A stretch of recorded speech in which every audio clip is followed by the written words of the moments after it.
नमस्कार, आपका स्वागत है रेडियो द्वारका में और हमारे कार्यक्रम जीवन बदलते हैं मंत्र में। आज इस कार्यक्रम में डॉक्टर श्रीराम आचार्य हमें बताएंगे कि मंत्र क्या होते हैं और मंत्र कितने प्रकार के होते हैं। तो आइए आपको लेके चलते हैं डॉक्टर श्रीराम आचार्य के पास।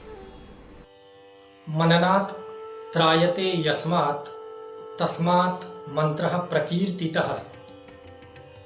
अर्थात जिसके मनन करने से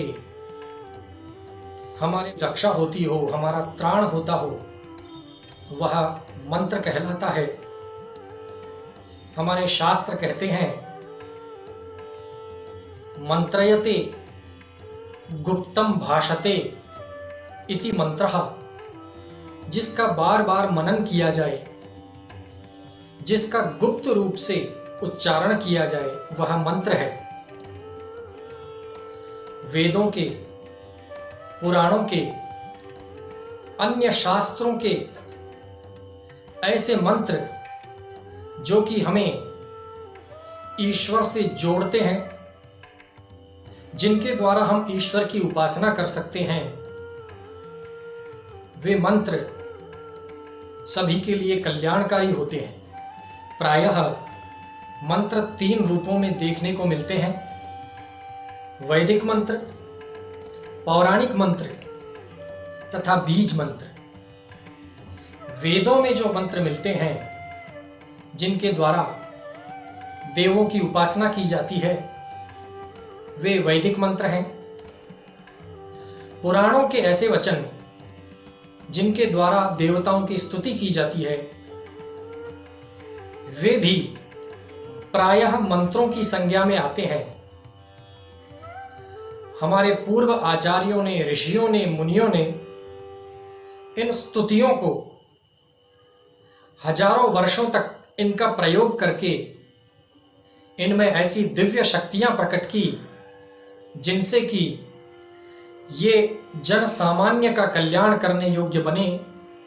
अतः इन्हें मंत्र की संज्ञा दी गई है। बीज मंत्र ऐसे मंत्र हैं जिनमें कुछ वर्णों के द्वारा देवताओं की उपासना की जाती है। ये मंत्र बहुत बड़े नहीं होकर आकार में बहुत छोटे होते हैं। यहां तक कि कुछ बीज एक एक वर्ण के भी होती हैं।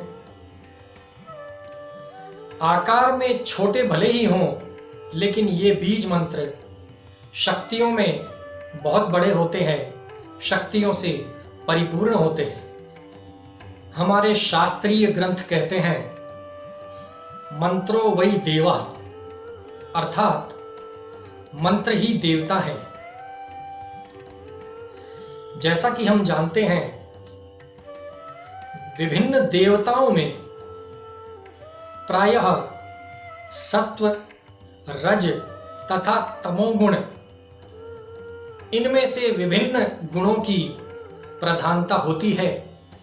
कुछ देवताओं में सत्व गुण की प्रधानता, कुछ देवताओं में रजोगुण प्रधान होता है और कुछ देवताओं में तमोगुण की प्रधानता होती है। इसी प्रकार मंत्रों को भी इन तीनों श्रेणियों में वर्गीकृत किया जा सकता है। कुछ मंत्र ऐसे हैं जिनमें सत्वगुण प्रधान होता है, कुछ मंत्र ऐसे हैं जिनमें रजोगुण प्रधान होता है और कुछ मंत्र ऐसे हैं जो कि तमोगुण प्रधान होते हैं।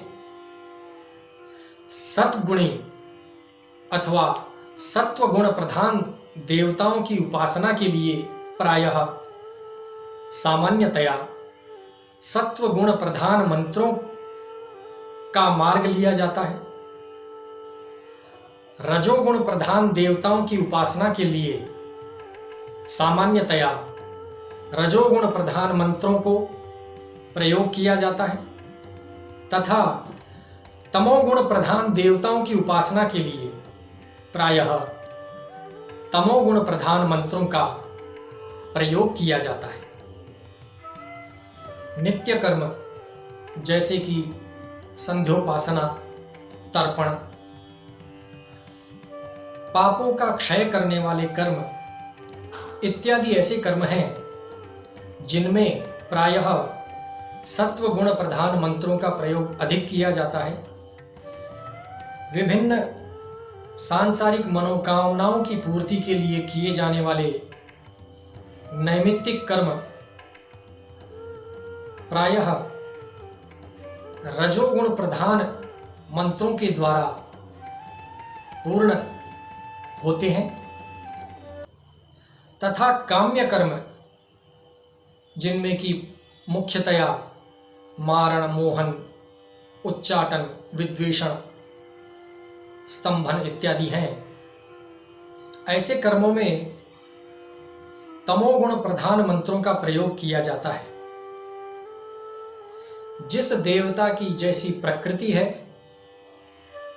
उसी प्रकृति के मंत्रों का प्रयोग करने से अभीष्ट की प्राप्ति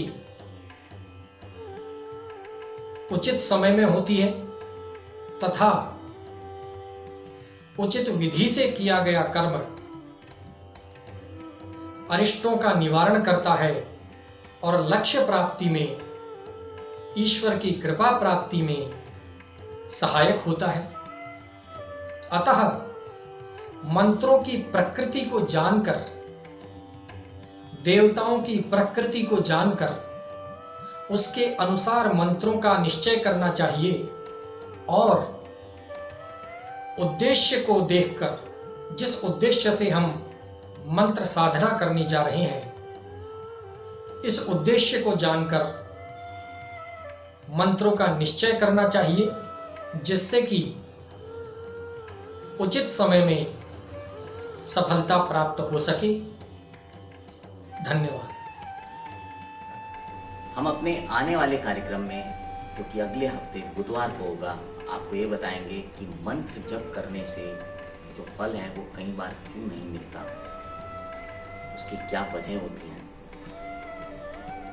और मंत्रों का जाप करते समय किस तरह के नियमों का पालन करना चाहिए। आज के कार्यक्रम के बारे में आपके कुछ सवाल हों तो आप कमेंट बॉक्स में लिख सकते हैं। आप कोई सलाह देना चाहते हैं वो भी आप कमेंट बॉक्स में लिख सकते हैं। हमारी पूरी कोशिश रहेगी कि आपको उनके जवाब दें। अब आपसे विदा लेते हैं। सुनते रहें रेडियो द्वारका, एक कदम कल की ओर।